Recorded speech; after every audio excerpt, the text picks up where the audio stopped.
करने वाले नहीं है। उन्होंने एक वाक्य कहा था, मराठी में कहा था की देहाकडे जाताना देवाचं पण दर्शन होते, तेव्हा या देशाचं पण दर्शन केलं पाहिजे, देशावादी पण काम केलं पाहिजे।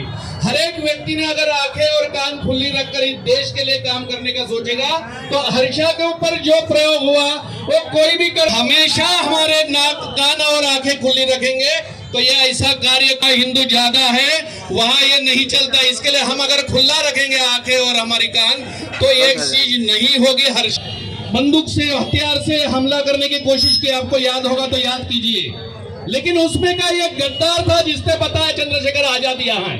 ऐसे गद्दार आज भी हमारे बीच है, उस गद्दारों को ढूंढो। उस गद्दारों के कारण आज भारत के जितने हमें दुश्मन जो हम लोग कहते हैं कि हमारे हिंदू के खिलाफ है, वो दुश्मन बाहर के नहीं है, हमारे अंदर के ही दुश्मन है। अस्तनी के सांप जो कहते हैं हम लोग, इन्होंने ही इस भारत के लिए जो संकट खड़ा किया है उसके लिए हमें जागरूक होने की गरज है। आज हम लोग यहाँ इतनी संख्या में आए, क्या इस नलासोपारा की संख्या इतनी ही है? नहीं है, इससे ज्यादा है। इससे ज्यादा लोग भी आ सकते हैं। उनकी भावना शायद होगी कि उनके प्रति संवेदना होगी, लेकिन हम एकत्रित आके जब संवेदना प्रकट करेंगे तभी यह संदेश जाएगा। ये आतंकवादियों तक कभी वो हिम्मत नहीं कर सकेंगे कि वहां से किसी और को तकलीफ पहुंचाए। ये तकलीफ पहुंचाने का बार बार हम लोग खाली सुनते हैं, असंख्य बातों में देखते हैं। आपने और एक चीज देखी होगी, जब कोई हिंदू लड़की के ऊपर तकलीफ होती है तो कोई बोलने को नहीं आता है। कोई मुसलमान या कोई गैर हिंदू होता है तो असंख्य लोग बात करने को आगे निकल आते हैं। क्यों? हिंदू की लड़की क्या लड़की नहीं है, इंसान नहीं है? उसकी कोई भावनाएं नहीं है, उसके कोई माँ बाप नहीं है, उसके कोई पति या घर में कोई नहीं है?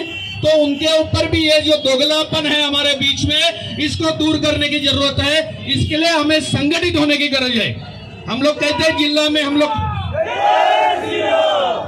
में हम लोग एकत्रित आके काम करते हैं। क्या प्रखंड स्तर पर, क्या खंड स्तर पर, क्या बस्ती स्तर पर ऐसा कार्य खड़ा रहेगा तो क्या संभव है ये आतंकवादी पनपे हमारे एरिया में?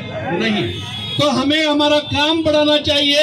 हम एकत्रित आते हैं, आपको तो मैं बोलूंगा ये बजरंगी की ताकत है। विश्व हिंदू परिषद जब ये आ गया है और बजरंगी के कारण ही और जो विवादित ढांचा गिर के आज फिर से राम भूमि का राम मंदिर खड़ा है गया। सबको क्या तकलीफ हो रही है मालूम है? ये मंदिर जो गिरा गया था इतने साल पहले, 400 साढ़े 400 साल पहले, वो आज फिर से बना रहा है।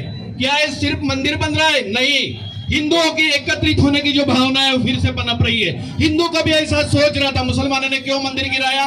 क्योंकि उनको ऐसा लगता था कि ये मंदिर गिराने के बाद हिंदू ऐसा सोचेंगे, देखो उनका मंदिर आगे गिरा है, कुछ नहीं कर सके हिंदू, तो हम कुछ भी कर सकते हैं भारत में। लेकिन आज हिंदू ये सोच रहा है कि हमारा मंदिर जैसा जैसा बनने लगेगा वैसा वैसा हिंदू संगठित होगा और हर बात में हर जगह पे वो संघर्ष करने को तैयार है। मंदिर इसका प्रतीक है। सिर्फ मंदिर बांधना काफी नहीं है। मंदिर तो बहुत बार बांधा गया, फिर से टूटा, ये फिर से कभी टूटेगा नहीं। इसकी भी बात की ध्यान देना चाहिए हमें, इसके भी संरक्षण हमें करना चाहिए। हिंदू जागरूक हो गया है, लेकिन हमारे अंदर जो दोगले हैं उनको एकत्रित करके, उनको बाजू में करके कैसे बाजू में करना। इजराइल की एक बात कहता हूं, इजराइल के ऊपर आजू बाजू में सभी मुस्लिम देश है, आक्रमण किया था। उस समय अंदर भी मुसलमान थे। जब बाहर आक्रमण हो गया तो अंदर के मुसलमान भी आक्रमण करने लगे। इजराइल ने बाहर की जो थोड़ी सी सेना के ऊपर कार्रवाई थोड़ी कम कर दी, हर एक को हथियार दिया, अंदर के दुश्मन पहले खत्म कर दी। और जब अंदर के दुश्मन खत्म कर दिया, आज इजराइल का नाम देखो शान शौकत से लिया जाता है। कोई माई का लाल नहीं कि इजराइल के ऊपर उंगली का उठाए। तो हमारे अंदर जो अस्तनी के सांप है उनके ऊपर अगर ध्यान केंद्रित कर दिया जाएगा तो हमारी ताकत नहीं हो। कहेंगे हम 30 करोड़ है लेकिन हम 100 करोड़ है, हम भूल रहे हैं।